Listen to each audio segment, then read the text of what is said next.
네, 반갑습니다. 진평입니다. 제4회 진평명리 공부방을 무사히 마쳤습니다. 강의를 신청하고 참석해 주신 여러분들께 진심으로 감사드립니다.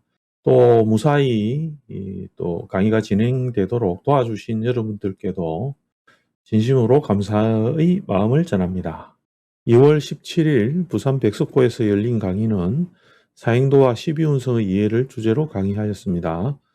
주제 전반의 내용을 정리된 책자를 통해서 학습할 수 있도록 하였고, 3시간의 강의에서는 이를 요약해서 이해하도록 설명하는 강의였습니다. 사인도에서는 제일 중요한 것은 수화각이거든요. 수 움직이는 거, 하 움직이는 걸로 거의 다 설명을 해드리나요?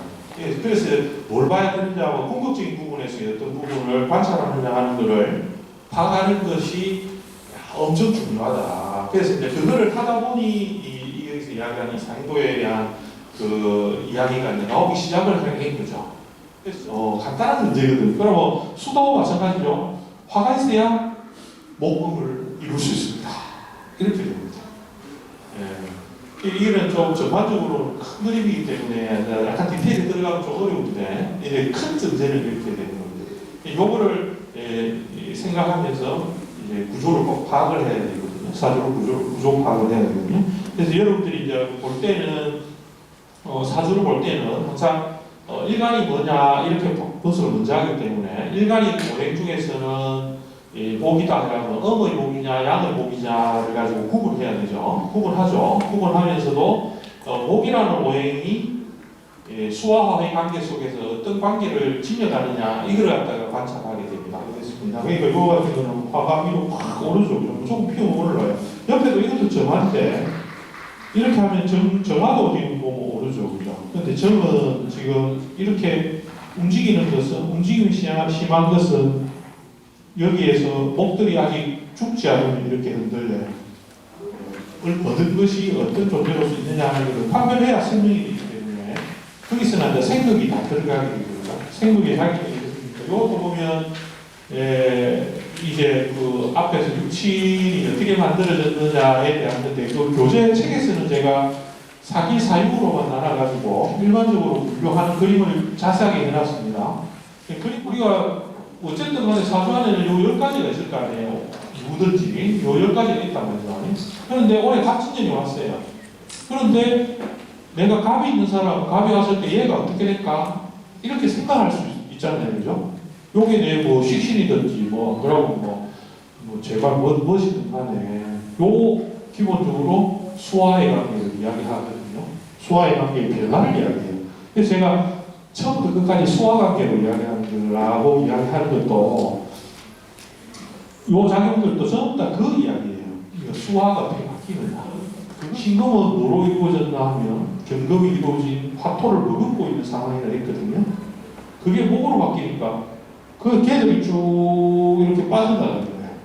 그러니까 신금들은 일간이라 해도 있다. 신금 일간들은 올해는 간목을 보는 바람에 내 화토가 바뀌겠네라고 이거는 관인이죠, 그죠? 신금의 관인. 수를 화로 넘기는 과정에 목이 만들어지고, 그 다음에 화가 수로 가는 중에 금이 만들어졌으니까 그 변화를 이야기하거든요. 그 변화를 이야기하는 데 있어서 지지 구조가 이제 어떻게 기본적인 그 변화를 이끄는 큰 틀을 만들어야 하는 것을 절기로 봐야 된다는 거예요. 그 다음에는 지지를 사주구조에서 우리가 분별할 때는 이 육합이라는 것과 삼합이 작용력이 있습니다. 그 다음에 형축이 있죠. 형축이 있어서 변화를 주는데 이 두 개의 관계를 잘 이해하는 게 중요합니다. 육합은 얘들은 이 계절이 천간이 이렇게 딱 만드는 순간 얘들은 각각 그 계절을 고집하게 돼요. 고집한다는 말은 진토는 진토대로 자기가 진을 계속 유지하려고 하거든요. 그러면 사화는 사화대로 유지하기 때문에 타임이 안 돼요. 얘들은 음체이기 때문에 타임이 안 돼요. 이거는 딱 자기가 그거를 의무적으로 해야 된다는 의무감이 이 계절에 다 들어있습니다. 그러나 천간들은 그게 아니거든요. 층간들 상황에 따라 사이가 변화하고 바뀌고 여러러러 하거든요. 근데 지진은 10층간이 모여가 하나의 계절들을 다 이뤘기 때문에 얘들은 이들이랑 무조건 그 술을 당겨 목을 갖다가 일으키면서 하는 그 작용, 화를 피우고 이런 작용을 이 노래는 그것만 해야 돼. 오로지 그것만 해야 돼. 그러니까 여기에서 머물러서 다음 계절로 가기가 힘들어요. 그죠? 그러면 감목이 진에 세시가 된다라는 걸 뭘 뜻하느냐 이러면 내가 성장하는 거라고 했거든요. 감목은 위로 쭉 오르는 거, 술을 따라서 술을 땡겨 쭉 오르는 게 감이라고 아까 처음에 했으니까. 그런데 얘가 그 말은 요렇게 안 하겠다, 뭘 하겠다, 해서 뭘 하겠다 이 말이지, 그죠?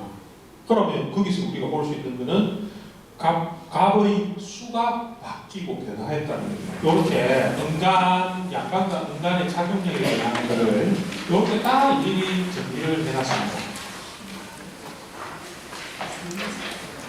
그러니까 이제 역할이 다르니까, 그죠? 양과 음의 책이 있습니다. 요거는 표가 있습니다.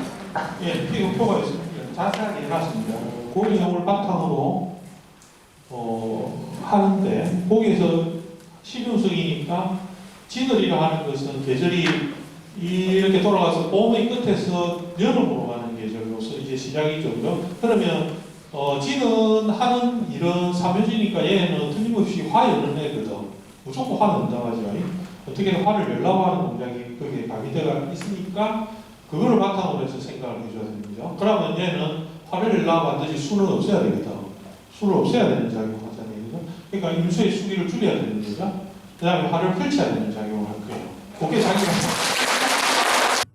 네, 이번 강의를 통해 조금이나마 명리 공부에 도움이 되셨기를 바라봅니다. 다음에도 좋은 공부 자리를 만들어 찾아뵙도록 약속드리며 관심을 가지고 참석해 주신 모든 분들께 진심으로 감사드립니다.